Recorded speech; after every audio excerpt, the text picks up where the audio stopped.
Bonjour mes amis, aujourd'hui j'ai décidé de passer à la télé. Enfin, pas vraiment, mais j'ai pensé que c'était plus sympa de venir vous parler de la cartomancie directement, plutôt que de laisser mes messages comme je fais d'habitude avec de la musique en fond derrière. Peut-être d'ailleurs que je mettrai un peu de musique en fond, je ne sais pas encore quand je ferai le montage vidéo. Donc tout ceci pour vous dire qu'en fait je vais vous parler de la cartomancie, même si je voudrais quand même vous faire une parenthèse sur le fait que la cartomancie en fait, et tout ce qui est voyance, hein, dans quel que soit le domaine de la divination, n'est pas pour moi le plus important. Le plus important c'est vous, le plus important c'est la manière dont vous êtes acteur de votre vie, et à savoir qu'une voyance, quelle qu'elle soit, elle peut être modifiée. Bon, on verra que dans certains cas, il y a des choses que l'on doit vivre et il faut les vivre. Et à ce moment-là, après, il y a un autre moyen, c'est comment dire, apprendre à accepter certaines choses, à les alléger. Mais en tout état de cause, la cartomancie et tout ce qui est divination, n'en soyez pas accro, vraiment, soyez accro de vous-même, soyez accro de ce qui vous habite, de ce que vous avez en vous, de votre potentiel, mais ne soyez jamais accro de tout ce qui est voyance. Par contre, une fois que je vous ai dit, fait part de cette petite parenthèse, la cartomancie, quand d'une part ça permet de faire un travail sur soi déjà. On verra que quand on fait le tirage de cartes, il faut vraiment travailler en fait sur soi, faire le vide en soi, parce que comme on le sait, on l'a vu souvent dans certaines de mes vidéos, dont j'en parle assez souvent, que notre cerveau est une petite machine qui n'a pas tous les éléments, qui ne connaît pas tout, et qui n'analyse que ce qu'il connaît, c'est-à-dire très peu de choses par rapport à ce qui nous entoure de partout, d'accord? Donc c'est quand même un travail sur soi. Si on veut tirer les cartes correctement, il faut pouvoir bien sûr connaître les cartes, mais ça on va le voir, et c'est à la portée de tout le monde. Et également, dans un deuxième temps, ou en même temps plutôt, c'est également apprendre à faire le vide en soi pour ne pas que notre cerveau réponde à la place de notre subconscient et de tout ce qui pourra entrer en lui, en fait, quand vous aurez fait le vide en vous. D'accord? Il faut que vous restiez toujours un canal. Sachant, vous vous souvenez, j'avais fait une petite vidéo également, ou un article également sur la médiumnité. Ça en fait partie. Hein. C'est une forme de médiumnité que de pouvoir laisser passer les énergies, les réponses à travers vous. Vous êtes un canal. Donc utilisez cette connexion, ou du moins si vous ne l'utilisez pas pour l'instant, essayez de l'ouvrir. Et la cartomancie peut être un exercice. Hein. Donc on peut démarrer à faire la cartomancie par curiosité, juste pour se tester. Pourquoi pas. Et on peut également, en parallèle, travailler sur soi pour essayer de faire le vide en soi et faire appel à autre chose que ce qu'on a l'habitude de faire appel habituellement, c'est-à-dire à notre cervelle. Voilà. Donc il en faut de la cervelle, hein, on l'a vu aussi. Cette cervelle, elle analyse, elle compte, elle traduit tout un tas de choses, tout un tas de paramètres qui se passent dans la journée. Voilà, donc ok, il en faut de la cervelle bien sûr, mais il ne faut pas jouer qu'avec elle. D'accord? Il existe des choses bien plus intéressantes, bien plus fortes en connaissance que ce que notre cerveau... en fait, notre cerveau ne connaît rien. Hein. Le cerveau, lui, il analyse des choses qu'on lui donne à analyser, hein, comme un ordinateur pourrait l'être. C'est-à-dire, finalement, pas très intelligent. Voilà. Donc, voilà, cette petite parenthèse pour vous parler un petit peu de la cartomancie, même si je suis contre tout ce qui est voyance, parce que je me suis rendu compte qu'il y avait beaucoup trop de personnes qui étaient accros de cette voyance et qui ne pensaient plus par eux-mêmes, parce qu'ils ont lâché prise, parce qu'ils sont fatigués, parce qu'ils rencontrent des problèmes et qu'ils attendent la suite avec appréhension, et tout ça c'est vraiment à l'encontre de ce que j'essaye de faire passer comme message. C'est-à-dire, c'est croire en soi, croire en tout ce qui va nous arriver, continuer son chemin. Et la voyance, en fait, c'est tout sauf ça. Hein. Donc, voilà. Donc, utilisez la cartomancie, comment dire, dans tous les aspects que je vous ai expliqués précédemment. Et là, vous pourrez tirer parti de quelque chose qui n'est pas spécialement positif à la base. D'accord? Voilà. Alors, j'ai pris de quoi un petit pense-bête en fait, hein, parce que comme c'est la première fois que je parle directement, que je m'adresse directement à vous en vidéo, et que j'étais certaine d'avoir le trac, et bien forcément, je me suis dit que si je ne prenais pas une petite pompe, et bien j'en oublierais certainement. Voilà, et ça serait dommage. Donc, tout d'abord, il faut arriver à une familiarisation complète avec chacune des cartes. Alors, quand je dis familiarisation complète, c'est-à-dire que, enfin, moi personnellement, je lui attribue une entité. Je lui attribue comment dire, une identité. C'est une identité à part pour moi, une carte. Chaque carte, vous pouvez l'imaginer comme une personne, c'est le mieux, c'est ce qui est le plus parlant pour nous, pour l'être humain. Donc chaque carte, elle signe. Et donc cette carte que vous pourrez identifier comme une entité à part entière, vous devez l'associer à tout ce qu'elle dégage. Alors, on va l'apprendre ça, hein. Je ne sais pas si on pourra le faire sur cette vidéo-là ou si je ferai une petite vidéo exprès pour les cartes elles-mêmes, parce que c'est pas suffisant de connaître les cartes. Il faut avoir tout un état d'esprit autour, toute une méthode de psychologique à avoir pour pouvoir en tirer parti, hein. Donc c'est bien la carte par elle-même, savoir ce qu'elle veut dire, ok, oui, mais après pour tout ce qui est association, pour tout ce qui est compréhension et subjectivité des choses, la carte elle va pas vous le donner, d'accord. Donc c'est important que je reste, je pense, là-dessus pour vous présenter la chose en premier, d'accord. Donc vous associez cette carte à une entité qui dégage certaines choses, certaines émotions, certains aspects, et ces aspects-là, vraiment vous l'attribuez à cette carte, d'accord. Donc voilà, vous lui donnez vraiment une force première, que vous verrez que vous devrez moduler, accentuer en fonction des cartes qui vont entourer la carte que vous lisez. Donc, comme on a dit tout à l'heure, libérer cet esprit, hein, enfin, pour pas avoir de contraintes en fait. Hein, libérer l'esprit, c'est comme je vous expliquais tout à l'heure, c'est ne pas avoir de préjugés, de toutes ces choses que vous connaissez sur la personne, par exemple.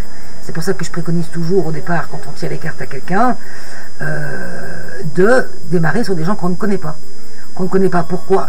Parce que notre cerveau n'a pas eu le temps, ou du moins n'aura pas le temps. Hein, on va avoir un esprit hyper rapide, donner tout de suite, oh, celui-là je l'aime pas, ou celui-là si, celui-là là. Mais ça c'est pas bien du tout.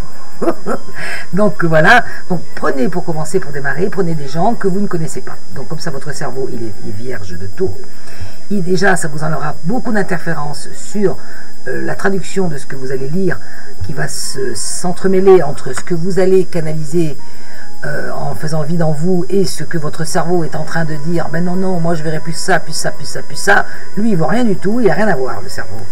Voilà, à partir du moment où on le laisse bien à sa place, quand on n'a pas besoin de lui, c'est bien, d'accord. Voilà, ou du moins utiliser que des parties qui ne sont pas comme ça subjectives et qui vont fausser en fait votre tirage de cartes, hein. Donc c'est important. Au début, prenez des personnes que vous ne connaissez pas. Alors là, par contre, vous pouvez... je sais que moi, quand j'ai démarré, je peux vous assurer que quand je demandais à trouver des cobayes dans mes connaissances, au cours d'une soirée en parlant comme ça, ou au travail, ou... enfin bon, des personnes que vous ne connaissez pas beaucoup au départ, et vous leur dites, voilà, est-ce que tu veux bien être mon cobaye? Est-ce que, voilà, je m'amuse avec ça, je voudrais savoir où j'en suis, ce que je vaux, tout ça, est-ce que tu veux bien? Mais je connais personne, enfin du moins, à moins d'avoir quelqu'un qui ait grand peur de ça, je connais pas beaucoup de gens qui vous diront, oh bah non, moi je veux pas. En général, les gens sont très curieux, ou du moins les gens qui m'entouraient à ce moment-là, peut-être que je n'ai entouré que des gens comme ça, mais je pense pas, je pense pas, je pense que vous trouverez des cobayes, vous leur dites tout simplement, voilà, vous ne promettez rien, donc ça vous dégage à vous un petit peu, et ça vous permet de voir où vous en êtes, et bien sûr après vous aurez vos premiers retours, ah, c'est important.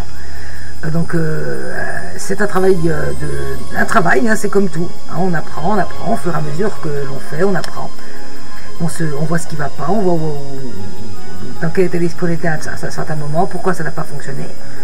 Si vous voulez vraiment travailler, comment dire, en étant très méticuleux, très sérieux, chose que je ne suis pas, mais c'est pas bien d'être comme je suis aussi, vous pouvez noter, dater, dire voilà, telle date, j'ai dit ça, ou grosso modo, hein, et dans quel état d'esprit vous étiez ce jour-là, vous prenez vos notes, parce que peut-être plusieurs mois plus tard, on vous fera simplement les retours, donc peut-être que vous aurez oublié, donc vous pourrez voir un petit peu ce qu'il faut que vous corrigiez ou pas, hein, c'est important aussi. Voilà, hein, donc comme je disais tout à l'heure, chaque carte donc, a une particularité et des nuances propres à elle-même. Hein, c'est pour cette raison qu'il faut toujours les assimiler à quelque chose d'unique. Donc, quand on sait qu'on doit en fait essayer de retirer tout préjugé et toute habitude cérébrale que l'on a en soi, si on veut faire un tirage de cartes cohérent et qui se tient, et qui, par la suite, vous donneront des résultats, des retours du moins, qui seront positifs. Alors, même si vous avez vu que une ou deux petites choses, et que le reste ne s'est pas encore produit, c'est une ou deux petites choses que vous aurez vues, et le début du travail que vous avez fait, du travail des gains que vous aurez pu à faire sur vous-même. Hein. Ça veut dire que vous serez, non pas que vous aurez simplement compris les cartes, parce que ça... comme n'importe quel étudiant, quand il apprend, il sait. Hein.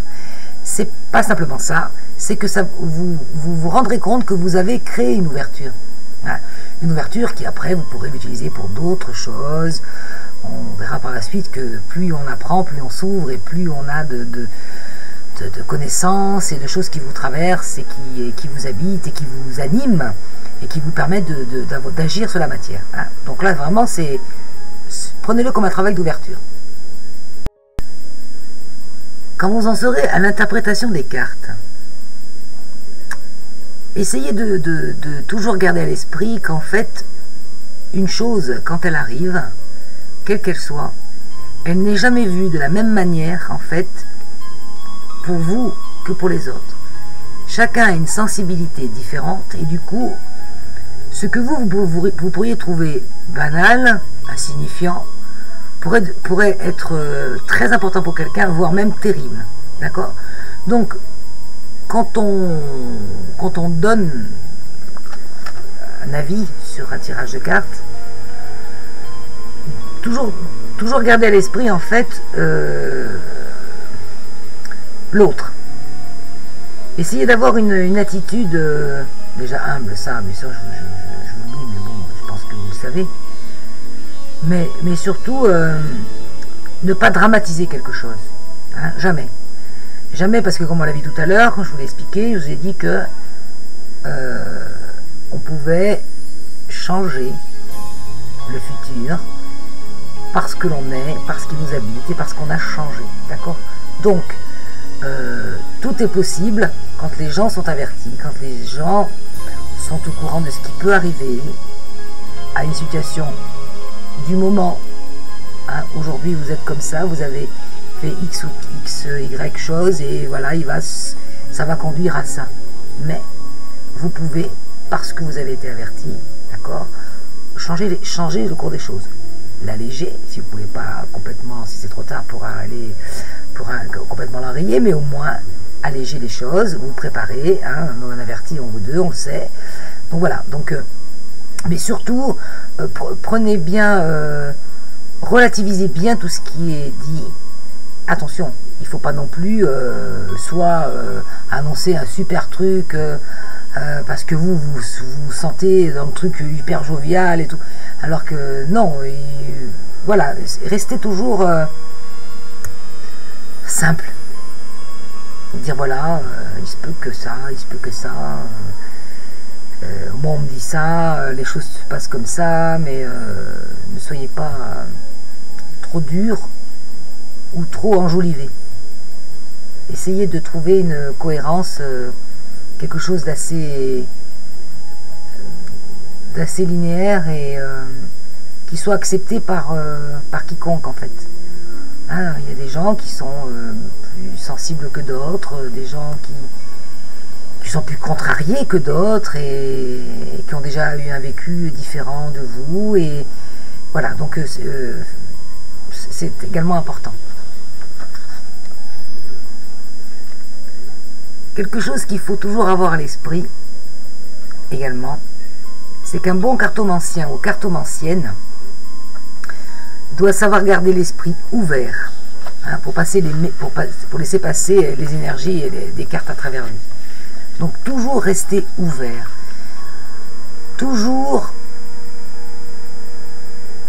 comment vous dire ça, toujours rester dans l'optique que la différence existe. Vous enlevez tout jugement. Lisez la chose comme quelque chose, comme si vous étiez loin, que vous n'ayez pas d'a priori, encore une fois, pas d'a priori sur quoi que ce soit. Libérez-vous de ça, hein. Vous devez avoir l'esprit ouvert. C'est également la particularité du médium. Le médium doit rester ouvert s'il veut canaliser, hein. Si vous êtes renfermé dans tous vos préjugés, et c'est fini, là tout est fermé, hein. Vous restez en vous-même, là, et puis on n'en sort plus, et vous risquez pas de capter quoi que ce soit d'ailleurs, ou d'empathie de quelconque, ou de quelqu'un, en fait, voilà quoi, hein. Donc, restez ouvert, voilà. Donc, maintenant que je vous ai préparé le terrain, je vous invite à vous procurer pour la prochaine vidéo un jeu de 32 cartes à jouer, normal, basique, hein. Et je vous dis donc à très bientôt. Essayez de prendre un jeu neuf si possible, voilà, un jeu que vous pourrez ensuite ranger dans un endroit que personne ne va tripoter. Essayez de donner de l'importance à ce jeu, de ne pas le prendre pour faire une coinche ou faire une belote, et puis le prendre pour tirer les cartes, pour même si dans le fond ça n'a pas tellement d'importance. Quand on démarre, c'est bien de donner une certaine valeur à cet objet, parce que la valeur que l'on donne à un objet augmente sa puissance. Donc plus vous donnerez, plus vous traiterez votre jeu de cartes avec amour, que vous le rangerez dans un endroit entouré d'un tissu noir par exemple, et bien rangé, que vous allumerez votre petite bougie. Également, la bougie également sert à rien, tout ça ne sert à rien dans le fond. Quand on a déjà ce contact établi, mais quand on démarre, tout ce petit côté rituel que l'on met, toutes ces choses-là, si on donne cette importance, on se met en condition. Donc en se mettant en condition, on augmente sa vibration. D'accord? Donc, achetez-vous, faites-vous donner, ou faites-vous acheter un jeu de 32 cartes pour la prochaine fois, et je vous dis à très bientôt.